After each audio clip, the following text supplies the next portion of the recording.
बूढ़ी काकी। बुढ़ापा बहुधा बचपन का पुनरागमन हुआ करता है।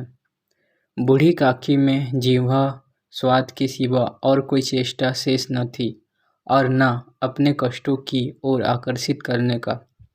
रोने के अतिरिक्त कोई दूसरा सहारा ही समस्त इंद्रियां, नेत्र, हाथ और पैर जवाब दे चुके थे। पृथ्वी पर पड़ी रहती और घर वाले कोई बात उनकी इच्छा के प्रतिकूल करते, भोजन का समय टल जाता या उसका परिणाम पूर्ण न होता अथवा बाजार से कोई वस्तु आती और न मिलती तो ये रोने लगती थी।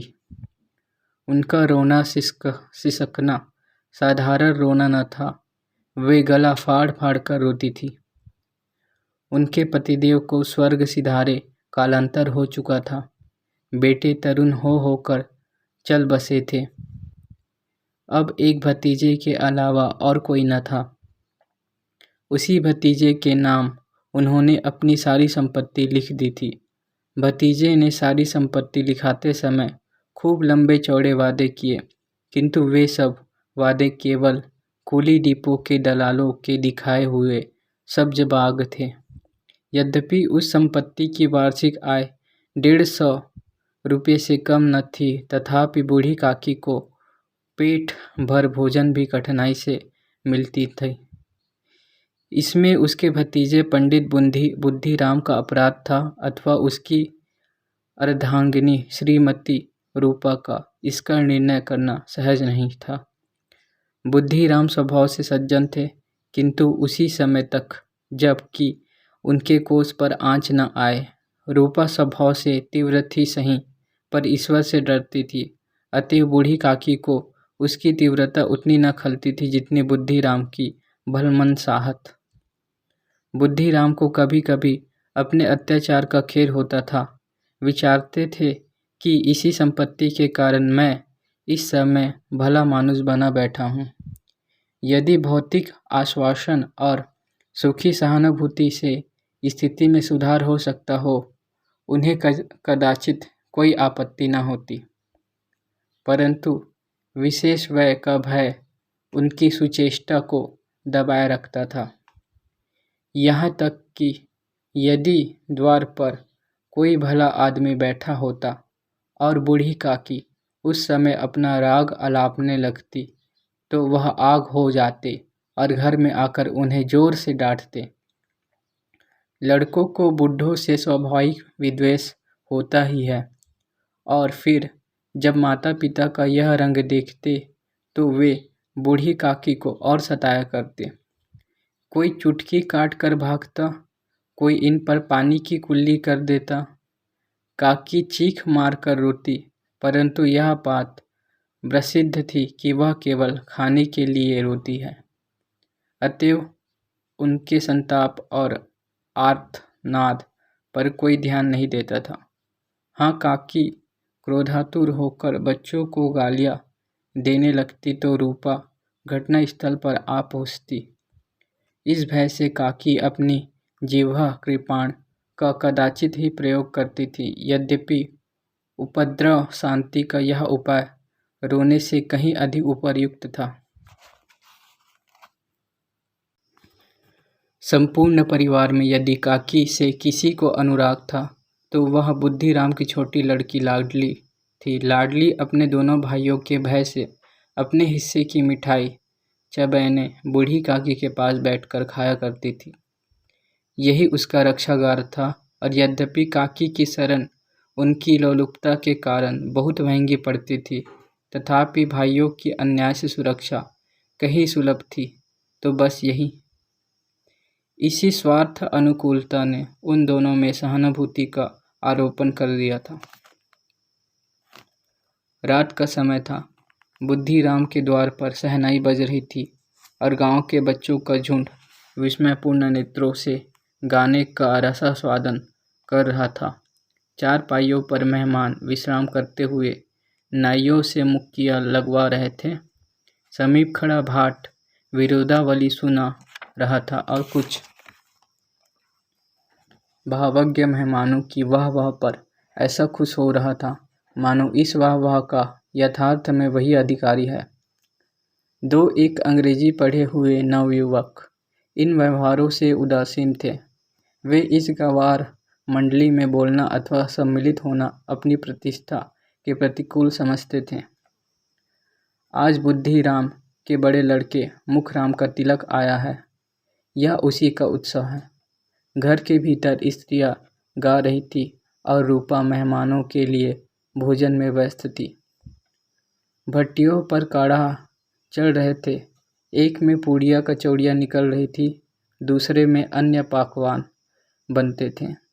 एक बड़े हंडे में मसालेदार तरकारी पक रही थी।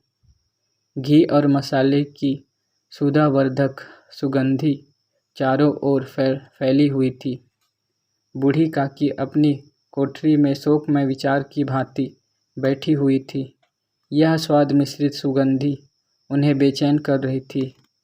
वे मन ही मन विचार रही थी कि संभवतः मुझे पूड़ियाँ न मिलेंगी। इतनी देर हो गई, कोई भोजन लेकर नहीं आया। मालूम होता है सब लोग भोजन कर चुके हैं, मेरे लिए कुछ ना बचा। यह सोचकर उन्हें रोना आया, परंतु अब शकुन के भय से वह रो न सकी। आह, कैसी सुगंधी है! अब मुझे कौन पूछता है, जब रोटियों के ही लाले पड़े हैं तब ऐसे भाग्य कहाँ कि भरपेट पूड़ियाँ मिले। यह विचार कर उन्हें रोना आया। कलेजे में हुक सी उठने लगी, परंतु रूपा के भय से उन्होंने फिर मौन धारण कर लिया। बूढ़ी काकी देर तक इन्हीं दुखदायक विचारों में डूबी रही। घी और मसालों की सुगंधी रह रहकर मन को आपे से बाहर किए देती थी। मुंह में पानी भर भर आता था। पूड़ियों का स्वाद स्मरण करके हृदय में गुदगुदी होने लगती थी। किसे पुकारूं? आज लाडली बेटी भी नहीं आई। दोनों छोकरे सदा दिख दिया करते हैं, आज उनका भी कहीं पता नहीं। कुछ मालूम तो होता कि क्या बन रहा है। बूढ़ी काकी की कल्पना में पूड़ियों की तस्वीर नाचने लगी। खूब लाल लाल, फूली फूली, नरम नरम होंगी।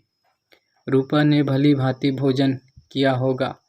कचौड़ियों में अजवाइन और इलायची की महक आ रही होगी। एक पूड़ी मिलती तो जरा हाथ में लेकर देखती, क्यों न चलकर काढ़ा के सामने ही बैठूं। पूड़ियाँ छन छन कर तैयार होंगी। काढ़ा से गरम गरम निकाल कर थाल में रखी जाती होंगी। फूल हम घर में भी सूंघ सकते हैं, परंतु वाटिका में कुछ और ही बात होती है। इस प्रकार निर्णय करके बूढ़ी काकी उखड़ू बैठकर हाथों के बल सरकती हुई बड़ी कठिनाई से चौखट से उतरी और धीरे धीरे रेंगती हुई काढ़ा के पास जा बैठी। यहाँ आने पर उन्हें उतना ही धैर्य हुआ जितना भूखे कुत्ते को खाने वाले के सम्मुख बैठने में होता है। रूपा उस समय कार्यभार से उद्विग्न हो रही थी। कभी इस कोठे में जाती, कभी उस कोठे में, कभी काढ़ा के पास जाती, कभी भंडार में जाती। किसी ने बाहर से आकर कहा, महाराज ठंडई मांग रहे हैं। ठंडई देने लगी। इतने में फिर किसी ने आकर कहा, भाट आया है, उसे कुछ दे दो। भाट के लिए सीधा निकाल रही थी कि एक तीसरे आदमी ने आकर पूछा, अभी भोजन तैयार होने में कितना विलंब है? जरा ढोल मजीरा उतार दो। बेचारी अकेली स्त्री दौड़ते दौड़ते व्याकुल हो रही थी। झुंझुलाती थी, कुड़ती थी, परंतु क्रोध प्रकट करने का अवसर न पाती थी। भय होता कहीं पड़ोसी ने यह न कहने लगे कि इतने में उबल पड़ी। प्यास से स्वयं कंठ सूख रहा था। गर्मी के मारे फूंकी जाती थी, परंतु इतना अवकाश न था कि जरा पानी ले अथवा पंखा लेकर झेले। यह भी खटका था कि जरा आँख हटी और चीज़ों की लूट मची। इस अवस्था में उसने बूढ़ी काकी को कढ़ा के पास बैठी देखा तो जल गई। क्रोध न रुक सका। इसका भी ध्यान न रहा कि पड़ोसनें बैठी हुई हैं। मन में क्या कहेंगी? पुरुषों में लोग सुनेंगे तो क्या कहेंगे? जिस प्रकार मेढक केंचुए पर छपकता है, उसी प्रकार वह बूढ़ी काकी पर झपटी और उन्हें दोनों हाथों से झटक कर बोली, ऐसे पेट में आग लगे, पेट है या भार। कोठरी में बैठते हुए क्या दम घुटता था। अभी मेहमानों ने नहीं खाया, भगवान को भोग नहीं लगा, तब तक धैर्य न हो सका। दिन भर खाती न होती तो जाने किसकी हांडी में मुंह डालती। गांव देखेगा तो कहेगा कि बुढ़िया भरपेट खाने को नहीं पाती, तभी तो इस तरह मुंह बाए फिरती है। डायन ना मरे न माचा छोड़े, नाम बेचने पर लगी है, नाम कटवा कर दम लेगी। इतना ठूसती है न जाने कहाँ भस्म हो जाता है। भला चाहती हो तो जाकर कोठरी में बैठो, जब घर के लोग खाने लगेंगे तब तुम्हें भी मिलेगा। तुम कोई देवी नहीं हो कि चाहे किसी के मुंह में पानी न जाए, परंतु तुम्हारी पूजा पहले ही हो जाए। बूढ़ी काकी ने सिर उठाया, न रोई न बोली, चुपचाप रेंगती हुई अपनी कोठरी में चली गई। आवाज़ ऐसी कठोर थी कि हृदय और मस्तिष्क की संपूर्ण शक्तियाँ, संपूर्ण विचार और संपूर्ण भार उसी ओर आकर्षित हो गए थे। नदी में जब कागार का कोई बृहद खंड कटकर गिरता है तो आसपास का जल समूह चारों ओर से उसी स्थान को पूरा करने के लिए दौड़ता है। भोजन तैयार हो गया है। आंगन में पत्तलें पड़ गई हैं। मेहमान खाने लगे। स्त्रियों ने जेवनर गीत गाना आरंभ कर दिया। मेहमानों के नाई और सेवकगण भी उसी मंडली के साथ किंतु कुछ हटकर भोजन करने बैठे थे, परंतु सभ्यतानुसार जब तक सब के सब खा न चुके कोई उठ नहीं सकता था। दो एक मेहमान जो कुछ पढ़े लिखे थे, सेवकों के दीर्घ आहार पर झुंझुला रहे थे। वे इस बंधन को व्यर्थ और बेकार की बात समझते थे। बूढ़ी काकी अपनी कोठरी में जाकर पश्चाताप कर रही थी कि मैं कहाँ से कहाँ आ गई। उन्हें रूपा पर क्रोध नहीं था, अपनी जल्दबाजी पर दुख था। सच ही तो है, जब तक मेहमान लोग भोजन न कर चुकेंगे घर वाले कैसे खाएंगे। मुझसे इतनी देर भी न रहा गया, सबके सामने पानी उतर गया। अब जब तक कोई बुलाने नहीं आएगा न जाऊंगी। मन ही मन इस प्रकार का विचार कर वह बुलाने की प्रतीक्षा करने लगी, परंतु घी की रुचिकर सुवास बड़ी धैर्य परीक्षक प्रतीक हो रही थी। उन्हें एक एक पल एक एक युग के समान मालूम होता था। अब पत्तल बिछ गई होगी, अब मेहमान आ गए होंगे, लोग हाथ पैर धो रहे हैं, नाई पानी दे रहा है, मालूम होता है लोग खाने बैठ गए, जेवनार गाया जा रहा है। यह विचार कर वह मन को बहलाने के लिए लेट गई। धीरे धीरे एक गीत गुनगुनाने लगी। उन्हें मालूम हुआ कि मुझे गाते देर हो गई। क्या इतनी देर तक लोग भोजन कर ही रहे होंगे? किसी की आवाज़ सुनाई नहीं देती। अवश्य ही लोग खा पी कर चले गए, मुझे कोई बुलाने नहीं आया। रूपा चिढ़ गई है, क्या जाने ना बुलाए। सोचती हो कि आप ही आवेंगी, वह को मेहमान तो नहीं जो उन्हें बुलाऊं। बूढ़ी काकी चलने को तैयार हुई, यह विश्वास कि 1 मिनट में पुड़िया और मसालेदार तरकारियां सामने आएंगी। उनकी स्वादेंद्रियों को गुदगुदाने लगा। उन्होंने मन में तरह तरह के मंसूबे बांधे। पहले तरकारी से पूड़ियाँ खाऊंगी, फिर दही और शक्कर से कचौड़ियाँ रायते के साथ मज़ेदार मालूम होंगी। चाहे कोई बुरा माने चाहे भला, मैं तो मांग मांग कर खाऊंगी। यही न लोग कहेंगे कि इन्हें विचार नहीं। कहाँ करे, इतने दिन के बाद पूड़ियाँ मिल रही है तो मुंह जूठा करके थोड़ा ही उठ जाऊंगी। वह उखड़ू बैठकर सरकते हुए आंगन में आई, परंतु हाय दुर्भाग्य, अभिलाषा ने अपने पुराने स्वभाव के अनुसार समय की मिथ्या कल्पना की थी। मेहमान मंडली अभी बैठी हुई थी। कोई खाकर उंगलियां चाटता था, कोई तिरछे नेत्रों से देखता था कि और लोग अभी खा रहे हैं या नहीं। कोई इस चिंता में था कि पत्तल पर पूड़ियाँ छूटी जाती है, किसी तरह इन्हें भीतर रख लेता। कोई दही खाकर चटकारता था, परंतु दूसरा दोना मांगते संकोच करता था कि इतने में बूढ़ी काकी रेंगते हुए उनके बीच आ पहुंची। कई आदमी चौंक कर उठ खड़े हुए, पुकारने लगे, अरे यह बुढ़िया कौन है? यहाँ कहाँ से आई? देखो किसी को छू न दे। पंडित बुद्धिराम काकी को देखते ही क्रोध से तिलमिला गए। पूड़ियों का थाल लिए खड़े थे, थाल को जमीन पर पटक दिया और जिस प्रकार निर्दयी महाजन अपने किसी बेईमान और भगोड़े कर्जदार को देखते ही उसका टेटुआ पकड़ लेता है, उसी तरह लपक कर उन्होंने काकी के दोनों हाथ पकड़े और घसीटते हुए लाकर उन्हें अंधेरी कोठरी में धम से पटक दिया। आशा रूपी वाटिका लू के एक झोंके में विनष्ट हो गई। मेहमानों ने भोजन किया, घर वालों ने भोजन किया, बाजे वाले धोबी चमार भी भोजन कर चुके, परंतु बूढ़ी काकी को किसी ने न पूछा। बुद्धिराम और रूपा दोनों ही बूढ़ी काकी को उनकी निर्लज्जता के लिए दंड देने का निश्चय कर चुके थे। उनके बुढ़ापे पर, दीनता पर, हत ज्ञान पर किसी को करुणा नहीं आई थी। अकेली लाडली उनके लिए कुढ़ रही थी। लाडली को काकी से अत्यंत प्रेम था। बेचारी भोली लड़की थी, बाल विनोद और चंचलता की उसमें गंध तक न थी।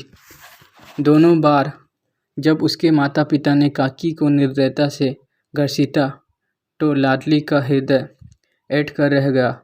वह झुंझुला रही थी कि हम लोग काकी को क्यों बहुत सी पूड़ियाँ नहीं देते, क्या मेहमान सब की सब खा जाएंगे? और यदि काकी ने मेहमानों से पहले खा लिया तो क्या बिगड़ जाएगा? वह काकी के पास जाकर उन्हें धैर्य देना चाहती थी, परंतु माता के भय से न जाती थी। उसने अपने हिस्से की पूड़ियाँ बिल्कुल न खाई थी, अपनी गुड़िया की पिटारी में बंद कर रखी थी। उन पूड़ियों को काकी के पास ले जाना चाहती थी। उसका हृदय अधीर हो रहा था।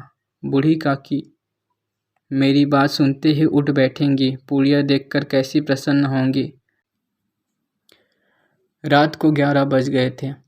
रूपा आंगन में पड़ी सो रही थी। लाडली आंखों में नींद न आती थी। काकी को पूड़ियाँ खिलाने की खुशी उसे सोने न देती थी। उसने गुड़ियों की पिटारी सामने रखी थी। जब विश्वास हो गया कि अम्मा सो रही है तो वह चुपके से उठी और विचारने लगी, कैसे चलूं?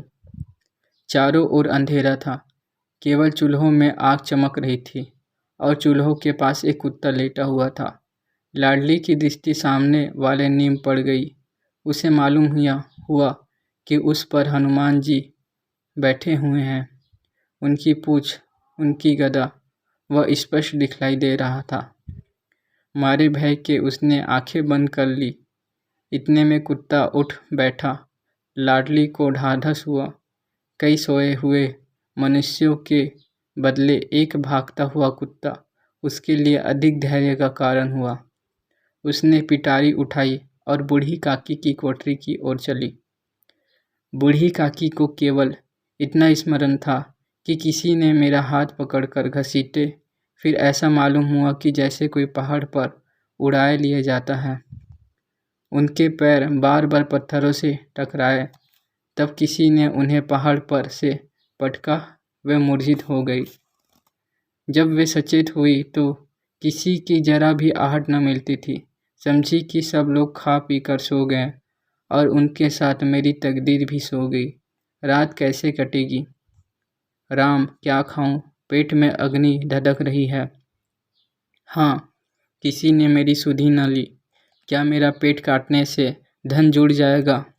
इन लोगों को इतनी भी दया नहीं आती कि न जाने बुढ़िया कब मर जाए। उसका जी क्यों दुखावे। मैं पेट की रोटियां ही खाती हूँ कि और कुछ। इस पर यह हाल, मैं अंधी अपाहिज ठहरी, न कुछ सुनूं न बूझूं। यदि आंगन में चली गई तो क्या बुद्धिराम से इतना कहते न बनता था कि काकी अभी लोग खाना खा रहे हैं, फिर आना। मुझे घसीटा, पटका। उन्हीं पूड़ियों के लिए रूपा ने सबके सामने गालियाँ दी। उन्हीं पूड़ियों के लिए इतनी दुर्गति करने पर भी उनका पत्थर का कलेजा न पसीजा। सबको खिलाया, मेरी बात तक न पूछी। जब तक ही न दी तब अब क्या देगी। यह विचार कर काकी निराशा में संतोष के साथ लेट गई। ग्लानि से गला भर भर आता था, परंतु मेहमानों के भय से रोती न थी। सहसा कानों में आवाज़ आई, काकी उठो, मैं पूड़ियाँ लाई हूँ। काकी ने लाडली की बोली पहचानी, चटपट उठ बैठी, दोनों हाथों से लाडली को टटोला और उसे गोद में बैठा लिया। लाडली ने पुड़िया निकाल कर दी। काकी ने पूछा, क्या तुम्हारी अम्मा ने दी है? लाडली ने कहा, नहीं, यह मेरे हिस्से की है। काकी पुड़ियों पर टूट पड़ी। 5 मिनट में पिटारी खाली हो गई। लाडली ने पूछा, काकी पेट भर गया? जैसे थोड़ी सी वर्षा ठंडक के स्थान पर और भी गर्मी पैदा कर देती है, उस भांति इन थोड़ी पुड़ियों ने काकी की क्षुधा और इच्छा को और उत्तेजित कर दिया था। बोली, नहीं बेटी, जाकर अम्मा से और मांग लाओ। लाडली ने कहा, अम्मा सोती है, जगाऊंगी तो मारेगी। काकी ने पिटारी को फिर टटोला। उसमें कुछ खुरचन गिरी थी, बार बार होठ चाटती थी, चटखारे पड़ती थी। हृदय महसूस रहा था कि और पुड़िया कैसे पाऊं। संतोष सेतु जब टूट जाता है तब इच्छा का बहाव अपरिमित हो जाता है। मतवालों को मत का स्मरण करना उन्हें मदांग बनाता है। काकी का अधीर मन इच्छाओं के प्रबल प्रवाह में बह गया। उचित और अनुचित का विचार जाता रहा। वे कुछ देर तक उस इच्छा को रोकती रही। सहसा लाडली से बोली, मेरा हाथ पकड़कर वहाँ ले जाओ जहाँ मेहमानों ने बैठकर भोजन किया है। लाडली उनका अभिप्राय समझ न सकी। उसने काकी का हाथ पकड़ा और ले जाकर जूठे पत्तलों के पास बिठा दिया। दीन क्षुधा तुर हत ज्ञान बुढ़िया पत्तलों से पूड़ियों के टुकड़े चुन चुन कर भक्षण करने लगी। ओह, दही कितना स्वादिष्ट था, कचौड़ियाँ कितनी सलोनी, खस्ता कितने सुकोमल। काकी बुद्धिहीन होते हुए भी इतना जानती थी कि मैं वह काम कर रही हूँ जो मुझे कदापि न करना चाहिए। मैं दूसरों की जूठी पत्तलें चाट रही हूँ। परंतु बुढ़ापा तृष्णा रोग का अंतिम समय है, जब संपूर्ण इच्छाएं एक ही केंद्र पर आ लगती है। बूढ़ी काकी में यह केंद्र उनकी स्वादेंद्रिया थी। ठीक उसी समय रूपा की आंख खुली। उसे मालूम हुआ कि लाडली मेरे पास नहीं है। वह चौकी चारपाई के इधर उधर ताकने लगी कि कहीं नीचे तो नहीं गिर पड़ी।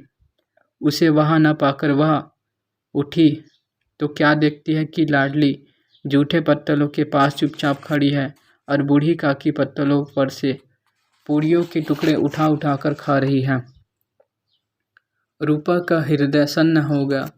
किसी गाय की गर्दन पर छुरी चलते देखकर जो अवस्था उसकी होती, वही उस समय हुई।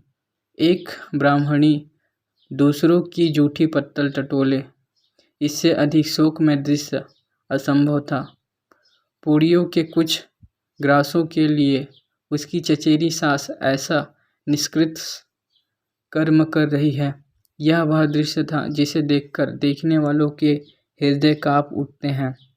ऐसा प्रतीत होता मानो जमीन रुक गई, आसमान चक्कर खा रहा है, संसार पर कोई आपत्ति आने वाली है। रूपा को क्रोध न आया। शोक के सम्मुख क्रोध कहाँ। करुणा और भय से उसकी आंखें भर आई। इस अधर्म का भागी कौन है? उसने सच्चे हृदय से गगन मंडल की ओर हाथ उठाकर कहा, परमात्मा मेरे बच्चों पर दया करो। इस अधर्म का दंड मुझे मत दो, नहीं तो मेरा सत्यानाश हो जाएगा। रूपा को अपनी स्वार्थपरता और अन्याय इस प्रकार प्रत्यक्ष रूप में कभी न दिख पड़े थे। वह सोचने लगी, हाय कितनी निर्दय हूँ, जिसकी संपत्ति से मुझे 200 रुपये आय हो रही है, उसकी यह दुर्गति, और मेरे कारण। हे दयामय भगवान, मुझसे बड़ी भारी चूक हुई है, मुझे क्षमा करो। आज मेरे बेटे का तिलक था, सैकड़ों मनुष्यों ने भोजन पाया, मैं उनके इशारों की दासी बनी रही। अपने नाम के लिए सैकड़ों रुपये व्यय कर दिए, परंतु जिसकी बदौलत हजारों रुपये खाए, उसे इस उत्सव में भी भरपेट भोजन न दे सकी। केवल इसी कारण तो वह वृद्धा असहाय है।